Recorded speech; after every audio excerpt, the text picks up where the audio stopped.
Il a vu qu'il y a une erreur d'inclusion ou bien une erreur d'exclusion. Quand on dit une erreur d'inclusion, c'est un ménage qui ne devait pas être inclus, qui est inclus. Une erreur d'exclusion, c'est un ménage qui devait être inclus, mais malheureusement, qui n'est pas inclus dans le registre. Il fait sa préidentification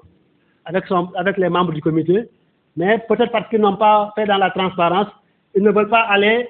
dire à la population ce qu'ils ont fait. Donc, on a eu des chefs de village qui refusaient d'organiser l'assemblée villageoise ou l'assemblée de quartier. Et là, moi, quand j'ai l'information, j'appelle directement l'autorité administrative pour lui dire que dans telle localité, il y a tel chef de village qui pouvoir d'amener cette personne-là pour faire la vérification. Si le ménage est réellement vulnérable,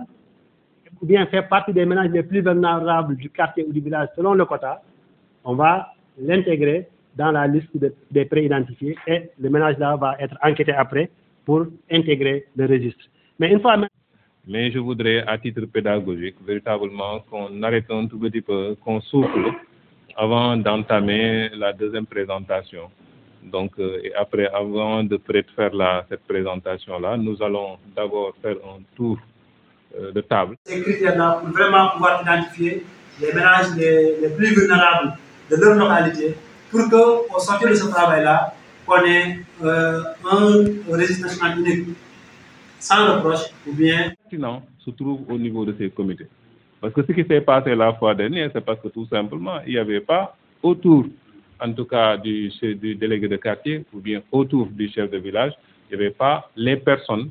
qu'il fallait pour pouvoir faire le choix. Donc aujourd'hui, il faudrait quand même que, comme je l'ai dit, que nous ayons des acteurs pertinents au niveau de ces comités pour pouvoir faire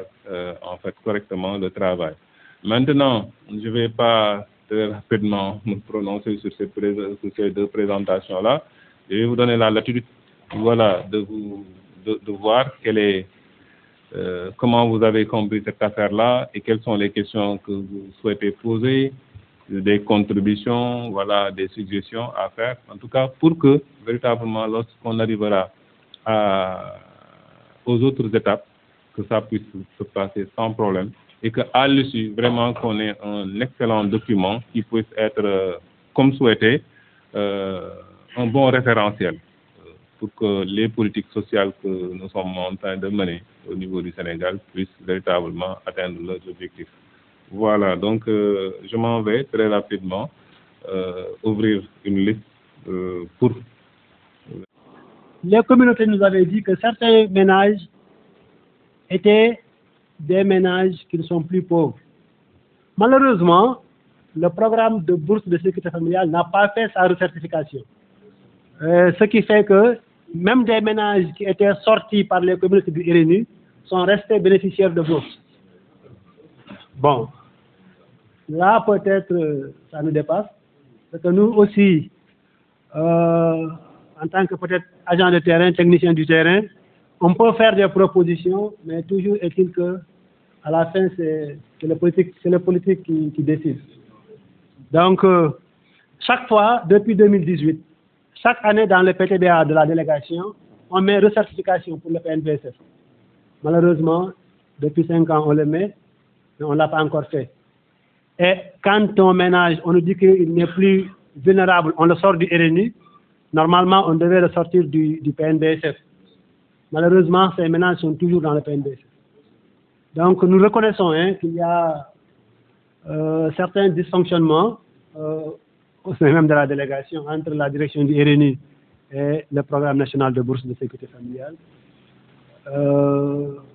C'est vrai, nous gagnerons à travailler ensemble pour qu'on ait peut-être moins de difficultés dans l'avenir. Même au niveau des réclamations que nous faisons, il y a des réclamations qu'ils traitent dans le PNDSF.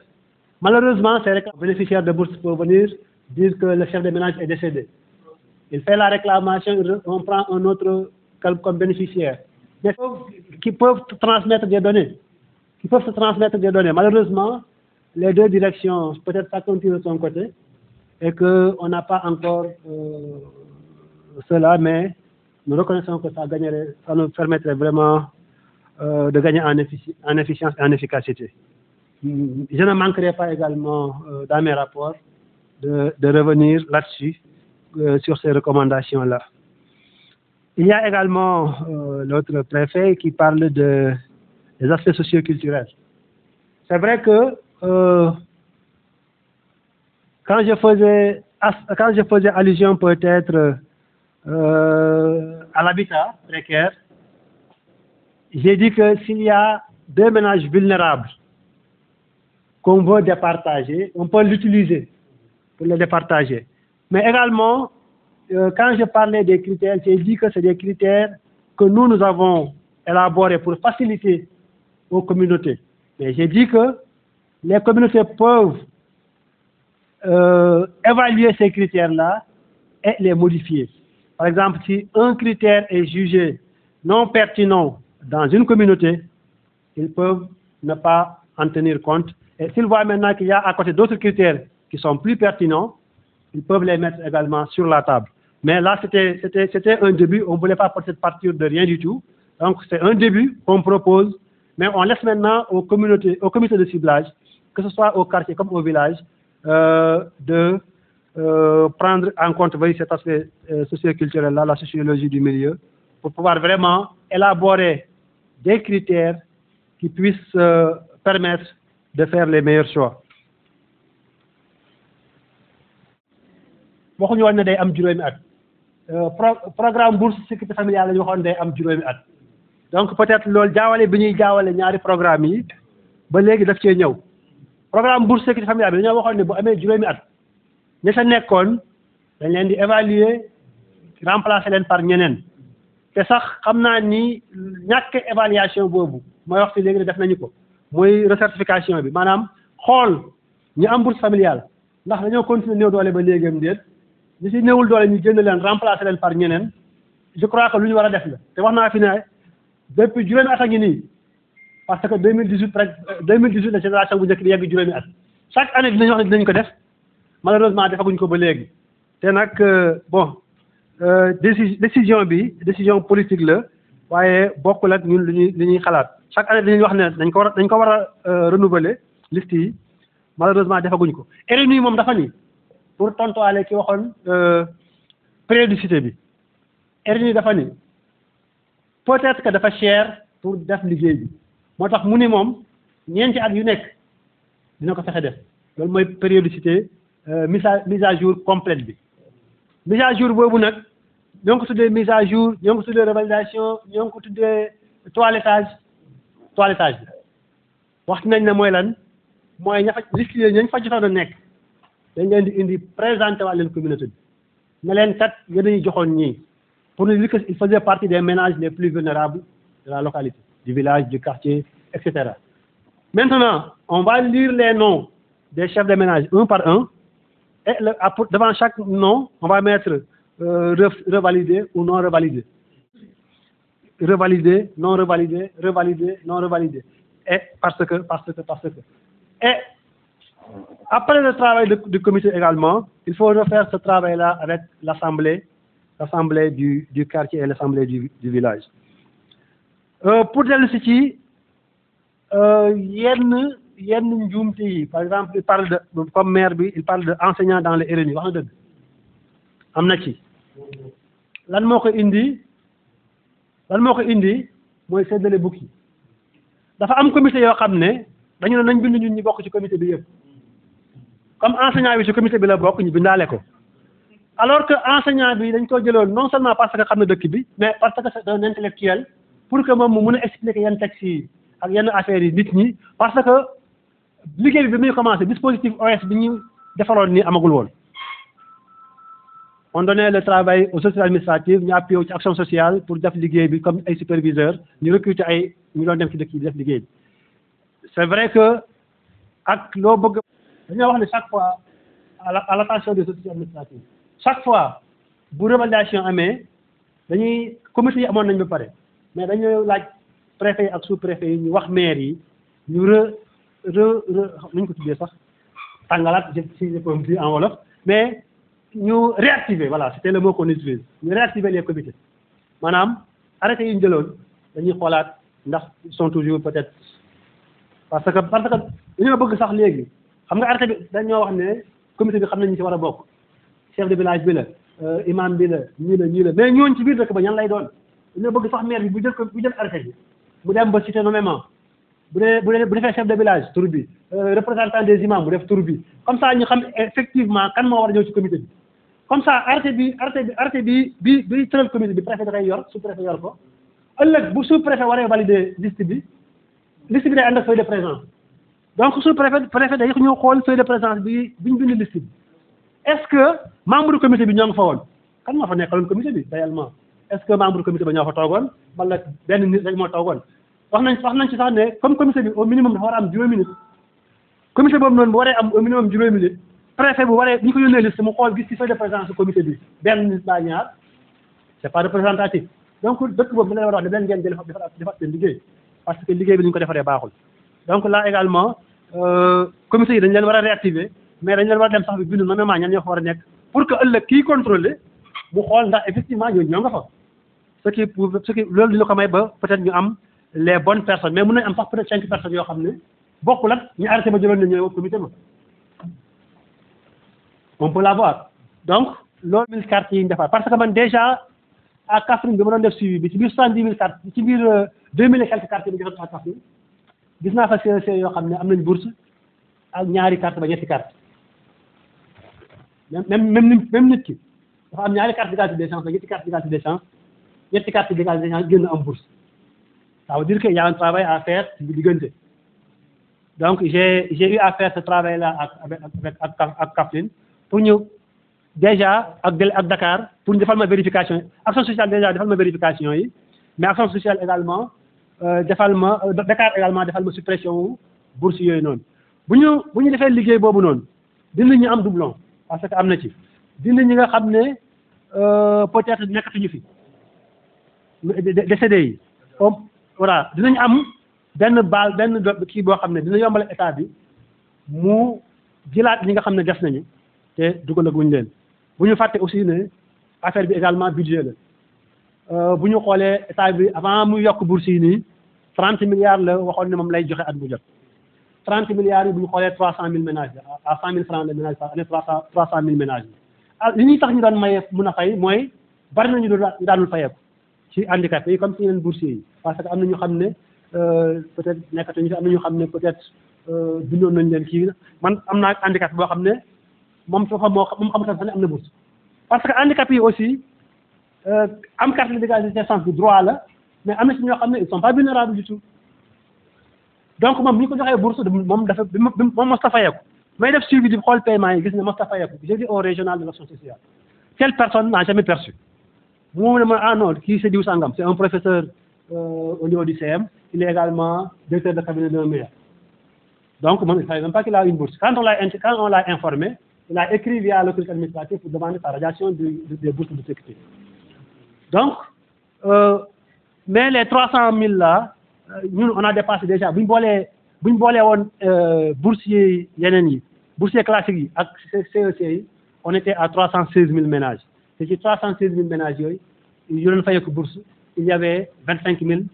cartes d'égalité des chances mais loolu moo tax ba ñu mun di fay parce que am na ñoo xam ne 30 milliards yi mun di supporter parce que am na ñoo xam ne peut-être ñoo ngi ci biir liste yi mais daal duñu fayeeku donc loolu moo taxoon 30 milliards léegi nag peut-être pour ñu mën a dugal ñu bees comme ak ni état bi def ni il faut que mu am yokk budget bi je vois que ren yokk nañ budget bi parce que yokk nañ déjà même bu yokk nañ déjà 39 000 bénéficiaires de CEC ci ñu daan fayeeku waaye également montant bi jëlee nañ ko 25 000 yóbbu ko 35 000 ci bourse sécurité familiale yi donc c'est sûr que budget bi yokku na mais état bi du mën a yokk noonu rek tant que également budget bi yokkuwul risque de biais oui c'est vrai que il y a toujours des risques de biais te risques yooyu noonu li ci ëpp c'est inhérent à notre sociologie man damay faral di wax ne dañoo am peut-être lu ñu mën a tuddee valeur mais am na noo koy gérer day mujjee nekk contre valeur Sénégal fii la ñuy wax bay ci sa wewu tànk mais bu ñu ko utiliser pour que bu may joxe ñi ma jege rek lay jox ça devient un problème fii la ñuy wax séddale ñàkk ci ragal la est-ce que man bu ñu ma joxee ma séddale damaa war a bind suma bopp parce que comme man may séddale damaa war a am mooy ñu comité bi defoon nga bind ñëpp nga bindaale enseignant ba c'est un problème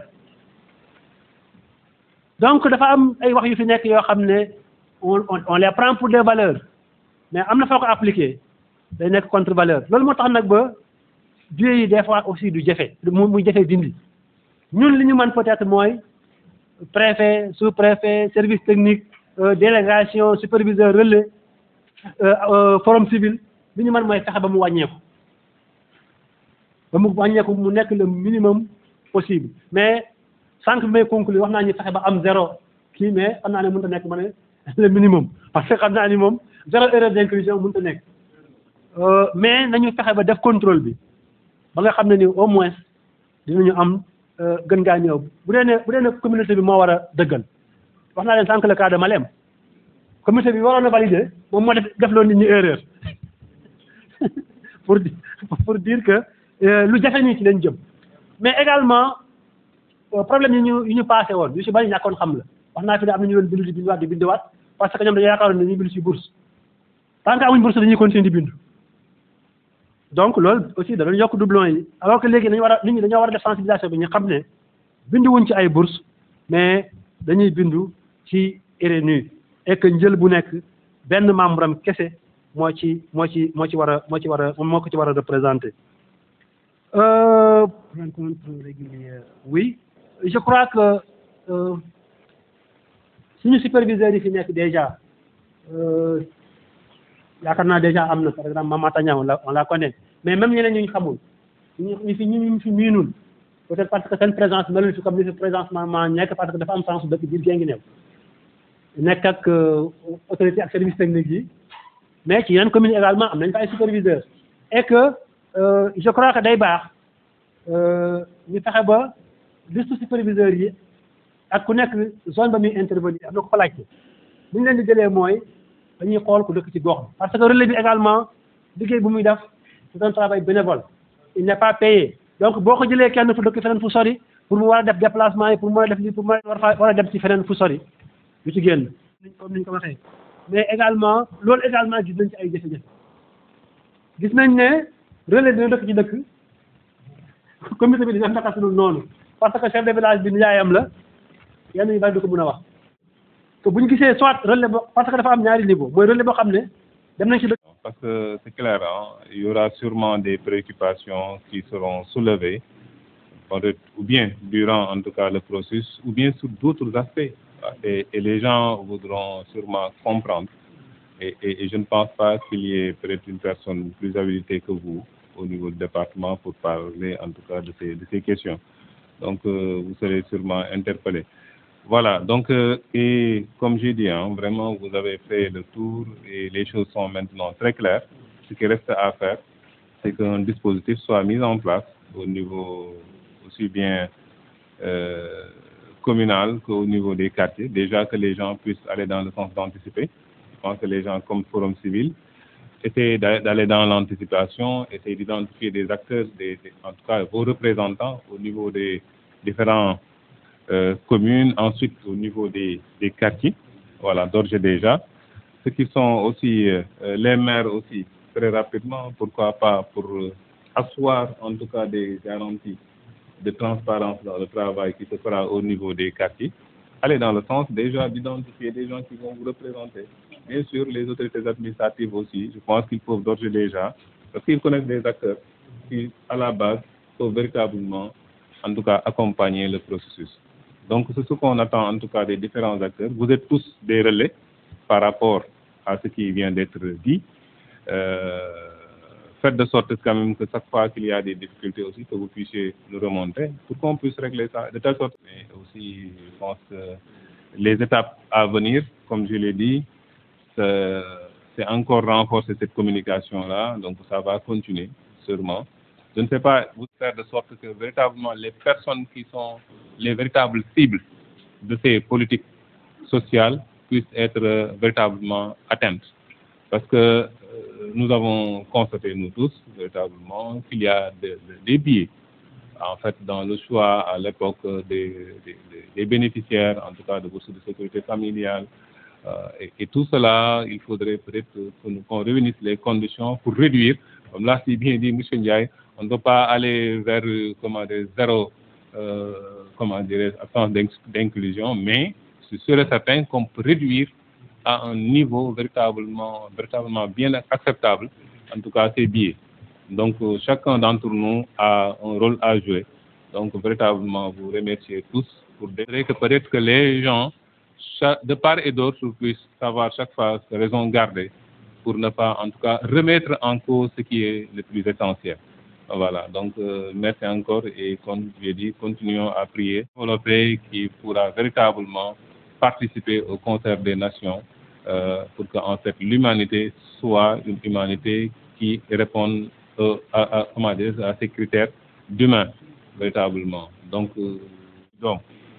c'est à nous de faire de sorte que ñoom ñu hérité li ñu bàyyil mag ñi li ñu bàyyil ci lu baax ñoom tamit ñoom ñu hérité ko. Donc ku nekk am nga rôle boo suy jouer aussi bien ci sa biir famille mais ci cadre bi nga xam ne foofu ngay évoluer am nga rôle booy jouer ku nekk na def rek effort boobu ba nga xam ne peut-être loolu dina tax Sénégal gi mën a mucc ci ay yi nga xam ne moom mooy gete dëkk yu bari gis ngeen dëkk yu bari la fay xew yàlla ba léegi mu ngi ciy muccal donc on a la possibilité parce que le Sénégalais yàllaa ko peut-être bindee noonu mu am potentiel bu extraordinaire bu nekk ci moom boo xam ne chaque fois bu jàkkaarloo ko yenn difficulté dina réunir les conditions avec déjà valeurs intrinsèques yi mu am mais comme j'ai dit les valeurs cardinales aussi yi nga xam ne ñun ñëpp lu ci ëpp ci ñun noonu la ñu éduqué loolu defe naa bu sukkandikoo rek je pense que on pourra préserver ce pays et donner ça comme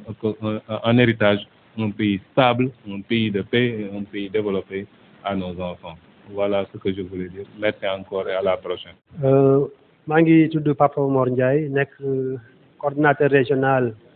bu délégation générale à la protection sociale et à la solidarité nationale ci région yu Kaffrine Kaolack ak Fatick. registre national unique lañ koy wax ci nasaraan waaye bu ma ko doon jéem a tënk ci wolof dama naan ab pañe la boo xam ne nii ca la ñuy dugal njël yu néew doole yëpp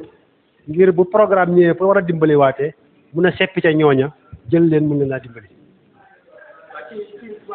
sax nag ñu bari buñ déggee ñu ne dañuy jël RNU 1 million de ménages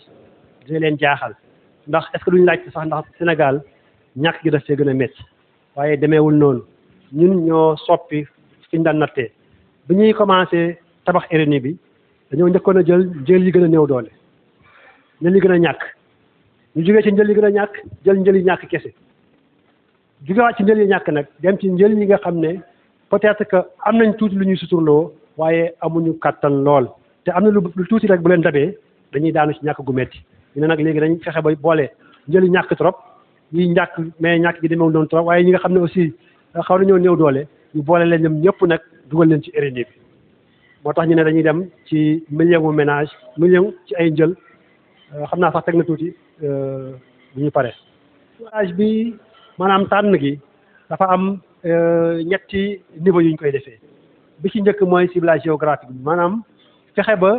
ANSD calculer ñu commune bu nekk dafa ñëw doole ñaata lañ toll bu ko defee bu ko calculer ba pare nag dañ koy jox mairie bi mairie ba dafa am comité bu fa nekk du maire kese moo koy toog di def dafa am comité bu fa nekk ci biir comité boobu day am maire ak représentant day am représentant action sociale day am représentant santé bu mairie bi day am ay kii day am ay imam seen représentants yi ay jeunes organisation famille donc kuréel yu bari daal yu nekk ci biir commune ba dañ fay teew bu ñu ko defee nag ñoom ñooy jël ay critères ñu ne quota bi ñu jotee bu ñu ko bëggee séddale suñu dëkk yi dañuy xool nii ak nii ak nii waaye bokk nag ci critères yi leen jox ñun ñu ne nañ xool nag nit ñi nañ fa toll maanaam taille de la population waaye également nañu xool dëkk ba ñaata gi toll gu mën a am ci RNU ndax RNU commencé nañ ko bu yàgg am na dëkk yoo xam ne dañ ci am bari waaye goo xam ne bu leen yokkalee dina ëpp donc ñu ne nañu fexe ba xoolaale également loolu waaye nañu xool également ci biir commune bi yan koñ ci commune ba ñoo fa ëpp yenn jafe-jafe yi yu mel ni accès aux infrastructures de base maanaam jumtukaay yi nga xam ne dañ koy soxla ngir seen dund ñoŋ dafa am côté yoo xam ne ci communes yi ñoom jotewuñ ci lool donc loolu également ci critères yi nga xam ne war nañ ko bàyyi xel pour mën a séddale quota boobu ci biir commune bi ci la bokk. wax nañ tamit ci nombre bi mën nañu delluwaat ci nombre bi ak tamit ñu tamit dafa yokk moom tamit lan moo ko waral. waaw bu ñu xoolee département bu mel ni Guinguinéo également quota bi yokku na comme ni mu yokku ci biir Sénégal yëpp ndax dañoo seetlu ne ñi jël néew doole ak ANSD dafay calculam dafa seetlu ne ñoo ngi ci million ñu teg fanweer ay junni ak ñeent waaye nag comme li jotoon na nekk ci biir RDI bi mu tolluwul noonu ndax moo ngi tolloon ci 541 000 maanaam juróomi téeméer ak ñeent fukk ak benn junni ci ay njël ñu ne nañu yokk nag ba jël lu tolloog li mu njëli néew doole Sénégal yëpp moo tax ba bi ñu defee yokk bi ñu jëlee fu mel ni département Guinguinéo amoon na ci biir RNU ba 6705 ménages maanaam amoon na ci biir RNU ba juróom-benn junni ñu teg juróom-ñaar téeméer ak juróomi njël ñu ne nag comme dañoo war a yokk bi ñu calculé gis li ci néew doole yëpp li ci yokk nekk na 4473 maanaam dañ ko war a yokkal ñeenti junni ak ñeenti téeméer ak juróom-ñaar fukk ak ñett ci ay njël donc bu ñu defee liggéey bi ba pare li war a nekk ci RNU bi yëpp day tolloog 11178 maanaam fukki junni ak benn ak téeméer ak juróom-ñaar fukk ak ñetti njël yoo xam ne ci biir département Guinguinéo bi ñoo war a nekk ci registre national unique bi.